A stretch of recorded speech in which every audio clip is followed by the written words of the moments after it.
तो कृष्ण भगवान इस पगडंडी पर आपको ले जाना चाहते हैं जो परब्रह्म की तरफ जाती है। उसमें पहली शर्त रखी कि आप अपनी बुद्धि को शुद्ध बनाओ, विचार शक्ति अच्छी होनी चाहिए, अच्छा सुनना पढ़ना जानना, आपकी संगति अच्छी हो, अकेले रह लेना अच्छा, लेकिन गलत लोगों के साथ मत बैठना, और आप उसी ऊंचाई पर पहुंचोगे जिस ऊंचाई का चिंतन करते हो और जिस ऊंचाई के लोगों के साथ बैठते हो। जुआरी आपको जुआरी बना देगा, शराबी शराबी बना देगा, भोगी भोगी बना देगा, योगी योगी बना देगा, रोगी रोगी बना देगा। इसलिए आपको चुनना है कि आप किन के साथ बैठकर क्या बनना चाहते हैं, ये आपके ऊपर है। और अगर संगति करनी है तो हर रोज सुबह सुबह अपने भगवान की संगति करो या अपने गुरु के विचारों की संगति करो, जिनको सुनने के बाद नई शक्ति आती है, नया बल आता है, अंदर लगता है कि कोई बोल रहा है जो हमें बल दे रहा है। तो पहली बात हुई कि बुद्धि को शुद्ध करें। दूसरी बात उन्होंने कही बुद्धया विशुद्धया, बुद्धि को शुद्ध करें और धैर्यपूर्वक मन को वश में करते हुए चलें। अब यहां मन को वश में करने की बात कही है, लेकिन कही है धैर्यपूर्वक, धीरज रखना। इतना आसानी से ये काबू में आएगा नहीं मन, ये बड़ा ही चंचल, बड़ा ही दौड़ाने वाला, भगाने वाला, बहुत तरह से आपको सताने वाला भी है और खुशियां देने वाला भी है। मन अद्भुत है। मन के 3 तल हैं। अगर हम आधुनिक मनोविज्ञान की दृष्टि से कहें तो एक तो है आपका कॉन्शियस माइंड। अगर आप इसको समझने के लिए तैयार हों तो थोड़ी सी हल्की सी गंभीर चर्चा करते हैं, हल्की सी।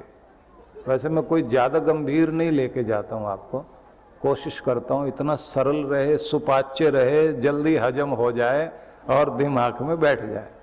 लेकिन ये जो मैं बता रहा हूँ ये अपने को जानने के लिए बहुत जरूरी है। तो एक हो गया आपका कॉन्शियस माइंड, इसको हिंदी में कहेंगे चेतन मन। इसकी पावर 10% है, पर सारे काम आपके इसके जरिए ही होते हैं, क्योंकि साहब जी यही है, यही तय करेगा कि कौन सी बात माननी है और कौन सी बात नहीं माननी। इसे ऐसे समझ लीजिए।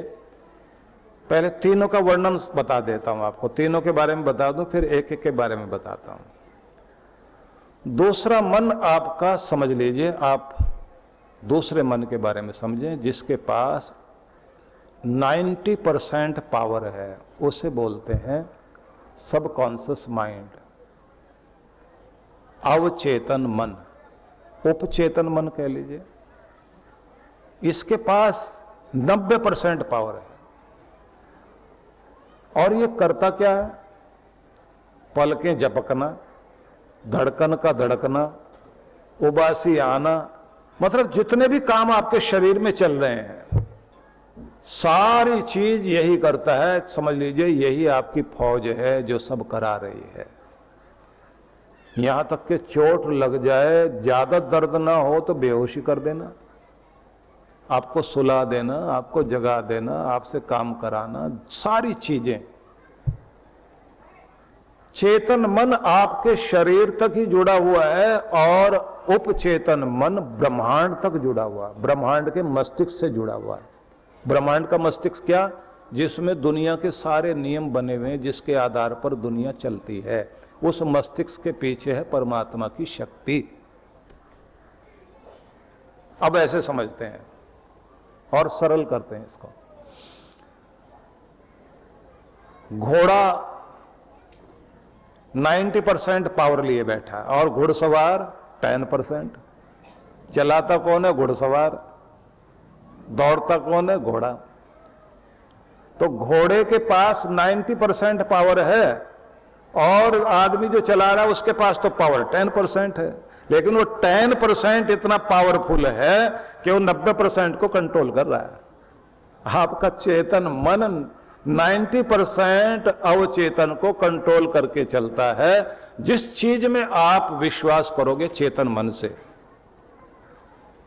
उस विश्वास को पूरा करके दिखाने का काम करता है उपचेतन मन, सब कॉन्शियस माइंड। अगर आपने जो चीज दुनिया में नहीं है, भूत नहीं है, और आपने विश्वास कर लिया, ये आपके सामने साक्षात भूत दिखाएगा, चाहे है या नहीं है। आपने अगर विश्वास कर लिया इस डॉक्टर से आप ठीक हो सकते हैं, दुनिया का बेहतरीन डॉक्टर मुझे मिल गया, वो दवाई आपको भले ही सूखी टैबलेट दे दे, राख उठा के दे दे, तो भी आप ठीक हो जाओगे।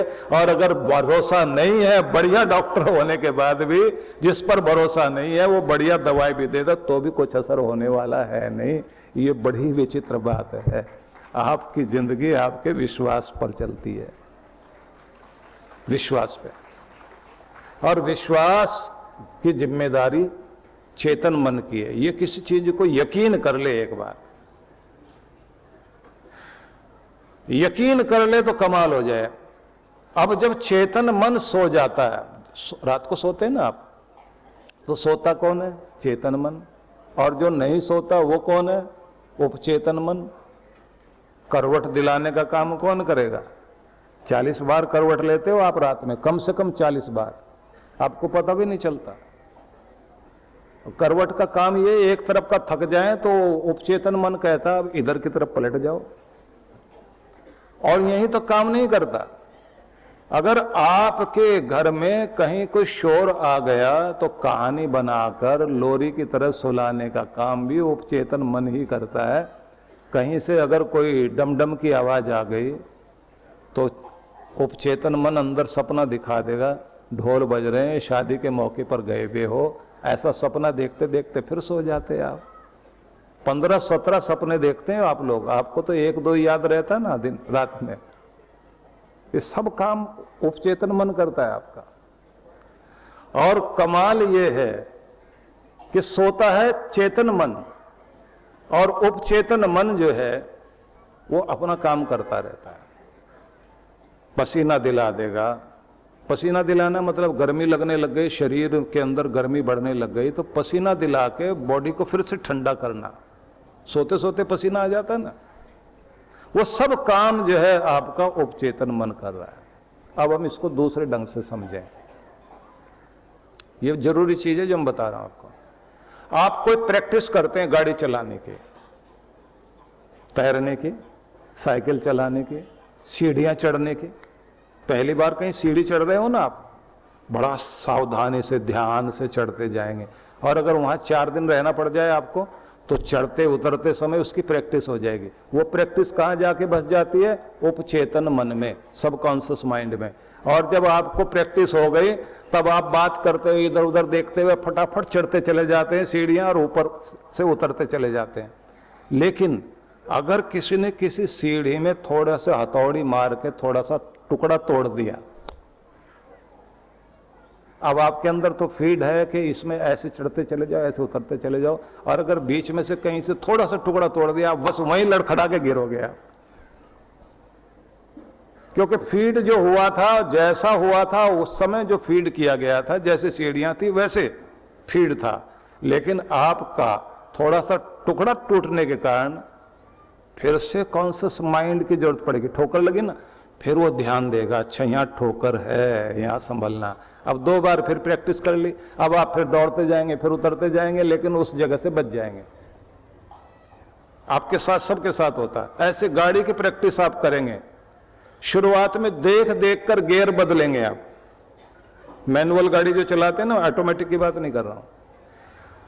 शुरुआत में क्या करेंगे आप लोग? जैसे गाड़ी में चाबी लगाई, गाड़ी को स्टार्ट किया, आपने जो है न्यूट्रल गियर में गाड़ी खड़ी हुई थी, तो आपने क्लच में पांव रखा, और उसके बाद में जैसे ही गियर बदला, तो आप क्या करते हैं? देख देख के गियर बदल रहे हैं, नीचे देख के। उसके बाद जब आप एक्सीलेटर पर पांव रखा हुआ, क्लच को धीरे धीरे छोड़ रहे हैं, स्टीयरिंग को हाथ में पकड़ा हुआ, लेकिन देख रहे हैं नीचे। जब आपकी प्रैक्टिस पूरी हो जाएगी, तब क्या करेंगे आप? आपको नीचे देखना नहीं पड़ता, बल्कि आप बातचीत करते हुए, गाना सुनते हुए गाड़ी चला रहे हैं, क्योंकि प्रैक्टिस हो गई। वो प्रैक्टिस कहां बसती है? उपचेतन मन में। तो 90% पावर आपकी उपचेतन मन में है। अब कमाल की बात बताता हूं आपको। उपचेतन मन में अगर आप कोई प्रार्थना डाल दो, ब्रह्मांड से जुड़ा होता है उपचेतन मन, उसे पूरी कराने का काम यही करेगा। इसलिए कहते हैं बार बार जप करते हुए एक भावना बनाओ, उस भावना को ऐसा बैठाओ मन में, यकीन करो, विश्वास करो कि वो उपचेतन मन में पहुंच जाए और उपचेतन मन उसे ब्रह्मांड तक पहुंचा दे और ब्रह्मांड में आती है परमात्मा की किरणें आपकी तरफ आए और आपकी प्रार्थना स्वीकार हो जाए और आपके सामने चमत्कार हो जाए। ये चमत्कार ऐसे होते हैं। अब इसकी प्रैक्टिस कैसे की जाती है ये सिखाते हैं हम लोग ध्यान में, कि प्रार्थनाएं मंजूर कैसे होती हैं। ये टेक्निक है।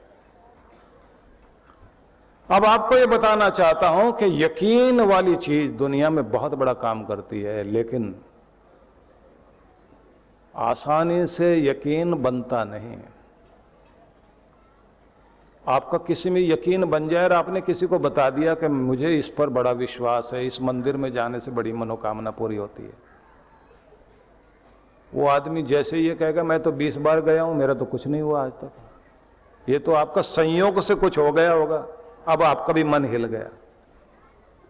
और अगर कोई आपको ऐसा आदमी मिल जाए कि बिल्कुल सच कह रहे हो भाई, मैं भी यहां गया हूं, मेरी भी मनोकामना पूरी हुई है, और फिर तीसरा मिल जाए वो भी कह दे, अब आपका यकीन पूरा हो गया। अब आप जब भी वहां जाओगे और श्रद्धा से जाके खड़े होगे और आप प्रार्थना करोगे, देने वाला मंदिर नहीं होता, देने वाला भगवान होता है। और देने वाला भगवान तब होता है जब आपका विश्वास आपके अंदर दृढ़ होता है, वो विश्वास आप तक लाकर चीज खड़ी करता है। अब ये विश्वास बनना ही आसान नहीं है, क्योंकि विश्वास को हिलाने वाले बहुत हैं और गलत ढंग का किया हुआ विश्वास भी गलत होता है। एक तो सही विश्वास, सही जगह, सही टेक्निक इस्तेमाल करिए, कमाल करके देखिए आप अपने जीवन में। इसलिए जो अंधा विश्वास है वो आपको दुख की तरफ ले जाता है, लेकिन जो सही विश्वास है वो आपके जीवन में चमत्कार करता है। तो अब फिर हम वहीं आते हैं, ये 10% वाला जो मन है आपका, घुड़सवार पूरे घोड़े को दौड़ाता हुआ ले जाता है, ये ड्राइवर पूरी गाड़ी को दौड़ाता है, ये एक सेनापति जिसकी अपनी पावर 10% है, लेकिन पूरी फौज को जैसे चलाता है वो फौज चलती है और उसके कारण देश जीतता है। तो क्या करना है आपको? इस चेतन मन को समझ लीजिए, मतलब अपनी बुद्धि को निर्णय लेने में सक्षम बनाओ। हमारे यहां जो गायत्री मंत्र इतना प्रसिद्ध है ना, उसमें यही तो प्रार्थना है, भगवान मेरी बुद्धि को सुबुद्धि करो और सन्मार्ग पर प्रेरित करो, मेरी बुद्धि को चलाने वाले आप बन जाओ। अर्जुन ने यही तो प्रार्थना की थी कि मेरे रथ को चलाने वाले आप बनो, मुझे जिधर जाना चाहिए उधर ले जाने वाले आप बनो। अगर आप मेरे चलाने वाले बन जाते हो फिर मेरी जिंदगी में सब कुछ है। इसलिए कृष्ण आप मेरे जीवन के सारथी बन जाओ, भगवान को अपना सारथी बनाओ, गुरु को आप अपना सारथी बनाओ, उसकी प्रेरणा को अपनी जिंदगी का हिस्सा बना लीजिए। उसके बाद आप देखिए जीवन का रूप ही बदलना शुरू हो जाएगा, परिवर्तन आना शुरू हो जाएगा। तो क्या करना है? अब मैं कुछ चीजें बताऊंगा, उन्हें आप जल्दी जल्दी पकड़ना। पहली बात, कोई भी सफलता अनायास नहीं आती, अगर अनायास आ गई तो अनायास जाएगी भी सही। तो सफलता आती है सीढ़ियों की तरह, चरणबद्ध तरीके से, धीरे धीरे ही आप तरक्की करते हैं। तो धीरे धीरे रे मना, देरे सब कुछ होए, माली सींचे 100 घड़ा, ऋतु आए फल होए। बस ऐसे ही अपनी प्रार्थना भक्ति नियम पूर्वक करते चले जाइए, आपको सफलता एक दिन जरूर मिलेगी। श्रद्धा पूर्वक अपना नियम निभाइए। इसी तरह से लगातार अपने शरीर के लिए ध्यान दें, इसी तरह से अपने जीवन की सफलता पर ध्यान दें, इसी तरह अपने व्यापार पर ध्यान दें, इसी तरह अपने टूटे हुए और अव्यवस्थित घर पर भी ध्यान दें। आपका घर एकदम स्वर्ग बन सकता है। हिम्मत नहीं हारना, लगातार लगे रहना, आप सब कुछ कर सकते हैं। धीरे धीरे लगन के साथ चलते चले जाइए। तो ये हुई पहली बात, और इसमें एक वाक्य जोड़ लीजिए। ये जो धीरे धीरे चरणबद्ध तरीके से जीवन को बदलना है, इसको कहते हैं आपकी जीवन पद्धति निर्मित हो जाए, वही आपकी जिंदगी की सफलता है। आप अपनी जीवन पद्धति एक तरह की बना लीजिए कि आप इस स्टाइल में जीते हैं,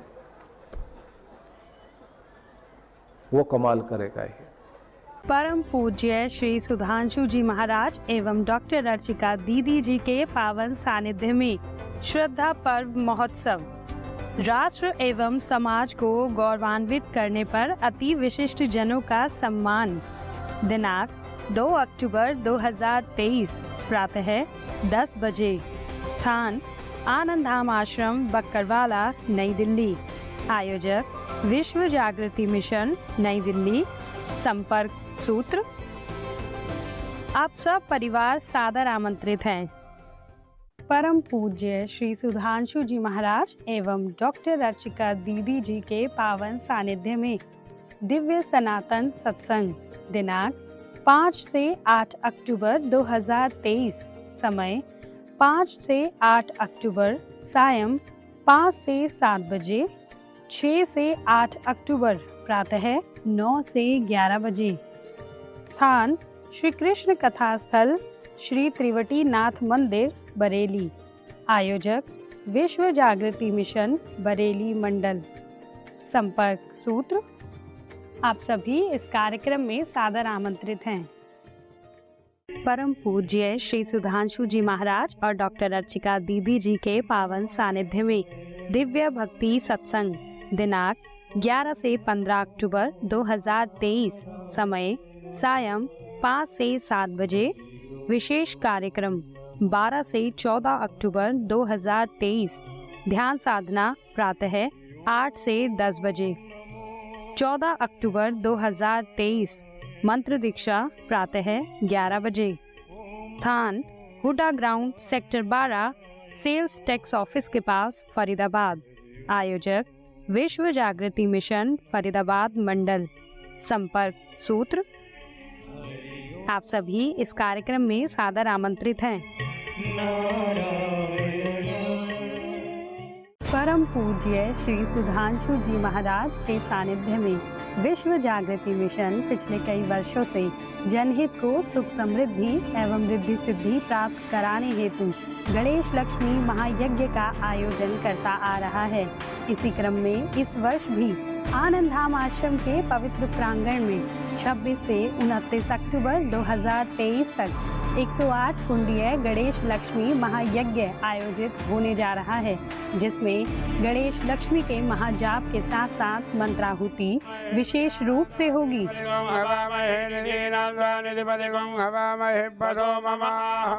साथ ही 28 अक्टूबर को वरदान सिद्धि साधना में सम्मिलित होकर देव गुरु कृपा प्राप्त करें। श्री गणेश लक्ष्मी महायज्ञ एवं वरदान सिद्धि साधना में भाग लेने वाले यजमान एवं संकल्पित यजमान को महाराज श्री के आशीर्वाद स्वरूप श्री यंत्र, सुमेरु श्री यंत्र, वरदान सिद्धि यंत्र एवं रक्षा सूत्र प्रदान किया जाएगा। कार्यक्रम की रूपरेखा। दिनांक 26 से 29 अक्टूबर 2023 प्रातः 8 बजे। विशेष 28 अक्टूबर वरदान सिद्धि साधना एवं शरद पूर्णिमा पर गुरु दर्शन। आप सब परिवार इस कार्यक्रम में सादर आमंत्रित हैं। आप घर बैठे भी यज्ञ में भाग ले सकते हैं। यज्ञ में यजमान बनने के लिए संपर्क करें।